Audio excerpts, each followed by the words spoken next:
business was, I grew up in Los Angeles, and I was studying business in college and never done a school play or anything. He used to be the most admired man in America. That voice, that mustache, that charm. But what happened to Tom Selleck after the cameras stopped rolling might just break your heart. For decades, he was Hollywood's symbol of confidence. The detective in the Ferrari. The man's man who somehow made decency look cool. But behind the image, Tom Selleck was quietly losing everything he'd built. His health, his fortune, and almost his peace of mind. By 2025, he sat down on live TV and said something that stunned everyone. "I don't know if I can afford to keep my ranch." People couldn't believe it. Tom Selleck, worth millions, one of the most consistent stars of the last 50 years, broke? But the truth, like his life, was far more complicated. Tom Selleck was born on January 29, 1945, in Detroit, Michigan. His father, Robert, was a World War II veteran and a real estate investor.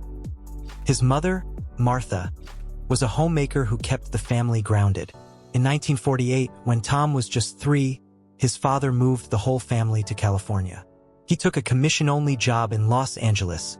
No paycheck, no guarantee. It was a massive risk. They settled in Sherman Oaks when it was still mostly farmland. Money was tight. There were days when they didn't know if they'd make rent.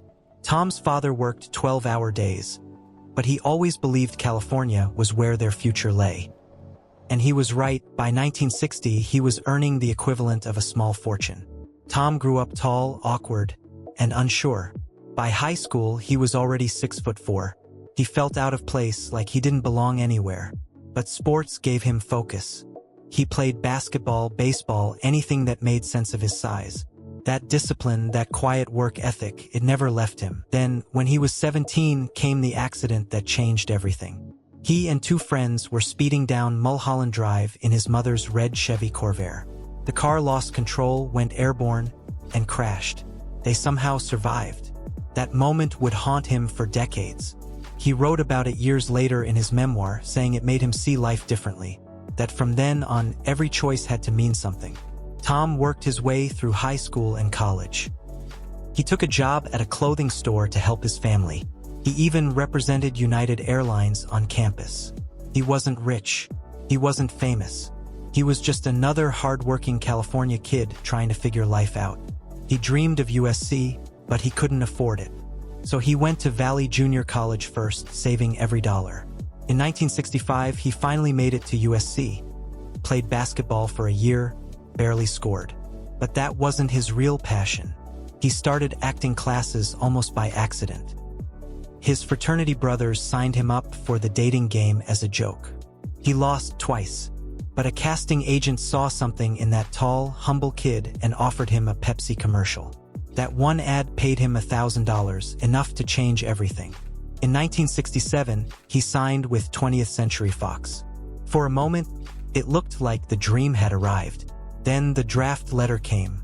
Vietnam was calling. Instead of Hollywood, Tom joined the California National Guard's 160th Infantry. He served for 6 years, rising to sergeant and later lieutenant. He never saw combat, but he saw pain, and when he came back, Fox had dropped him. He returned to LA with nothing. No contracts, no connections, just a uniform in his trunk and a dream that still burned. He trained under the demanding acting coach Milton Katsilas, a man who broke egos for a living. Some called him abusive, others called him a genius. Tom called him necessary. He learned discipline all over again. A different kind of battlefield. He modeled for cigarette ads, did commercials, small guest roles. It was humiliating sometimes. He was even fired from shows for being too tall. Producers said he made everyone else look short, but he kept going. For over a decade, he hustled, waiting for that one break. It didn't come until Magnum P.I. First, he didn't even want it. The script was corny, over the top, filled with gadgets and cliches. He told the producers, "I don't want to play what I look like." They listened. They rewrote the entire thing around his personality. Witty, kind, thoughtful, still strong but human. And just like that, Tom Selleck became a star. From 1980 to 1988, Magnum P.I. was a global hit. He became the face of charm, masculinity, and quiet intelligence. 50 million people watched the finale, but fame came at a cost. In 1980, a helicopter crash on set killed camera operator Robert Vanderkar. It happened during a routine ocean scene. Tom was devastated. He clashed with Universal over safety, demanding new standards for every future production. His insistence led to industry-wide safety reforms. Then came the heartbreak of what might have been. Spielberg and Lucas had chosen him, Tom Selleck, to play Indiana Jones. He nailed the audition. They wanted him, but CBS wouldn't release him for Magnum P.I. The show was under contract, and by the time a strike paused filming, it was too late. Harrison Ford took the role. The rest is history. Tom later said, "I don't see myself as a victim, but I wasn't happy about it. That one missed opportunity could have made him $100 million richer." Still, he kept working. 3 Men and a Baby became a blockbuster in 1987. But behind the laughter, his personal life was falling apart. His first marriage to Jacqueline Ray, a model who stood by him when he was broke, ended after more than a decade. Fame had changed him, and she couldn't take the distance. That same year, he married Gilly Mack, a British dancer he'd fallen for years earlier while watching her perform in Cats. They married under fake names at Lake Tahoe, Tom Jenkins and Susie Mark.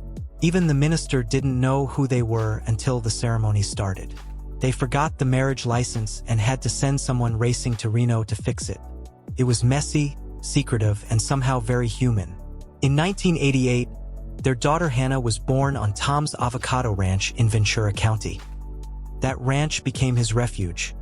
63 acres of peace, animals, and family. He said it was his way of staying sane. But running it nearly ruined him. In 2015, during California's worst drought, the local water district accused him of stealing 1.4 million gallons from a public hydrant to keep his crops alive. It became national news.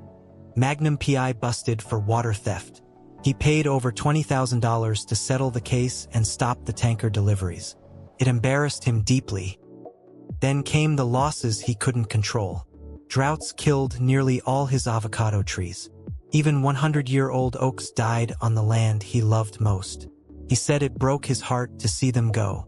His son, Kevin, struggled too. Addiction, debt, bad decisions.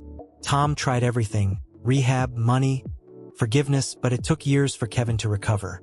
In 2020, the pandemic forced him to pause Blue Bloods, the show that had defined his later career. He was 75. The downtime hit him hard. He stopped moving, stopped exercising, and the pain came rushing in. Arthritis, knee injuries, and depression. By 2024, he'd had both knees replaced. The scars ran down his legs. He couldn't walk without help. Prednisone, painkillers, and stress made him gain over 100 pounds.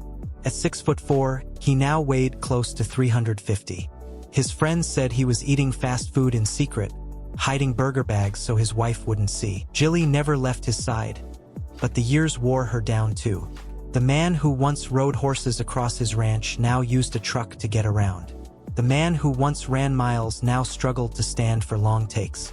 Still, he kept showing up. Blue Bloods ended in 2024 after 14 years. Tom begged CBS to keep it alive. He even offered a 25% pay cut for the cast. But they said no. He lost his job and maybe a piece of himself. When he released his memoir, You Never Know, fans finally saw the truth. The car crash, the failures, the regrets, the lost roles, the lost people. It became a bestseller. And yet, there was something almost tragic about it. A goodbye hidden between the lines. Now, in 2025, Tom Selleck lives quietly on that ranch. The avocado trees are gone. The water's scarce. The land that once made him feel free now feels like a burden. He said, "I'm set for life." Maybe not on a 63-acre ranch. He's still married, still gentle, still trying. But the man who once stood 6'4" in the sun now sits more than he walks. He looks tired, heavier, older than his years. The mustache is still there, the eyes still kind. But the weight of everything he's carried, the fame, the failures, the loss, it's all there too. And yet, when you see him speak, there's no bitterness. He smiles and says, "I've been lucky. I've done what I loved." Not everyone gets that. Maybe that's the real story of Tom Selleck. Not the water scandals or the Hollywood regrets, but the quiet strength of a man who refused to give up, even when everything around him did. He's not the invincible Magnum anymore. He's something better, a survivor. And maybe, just maybe, that's how he deserves to be remembered.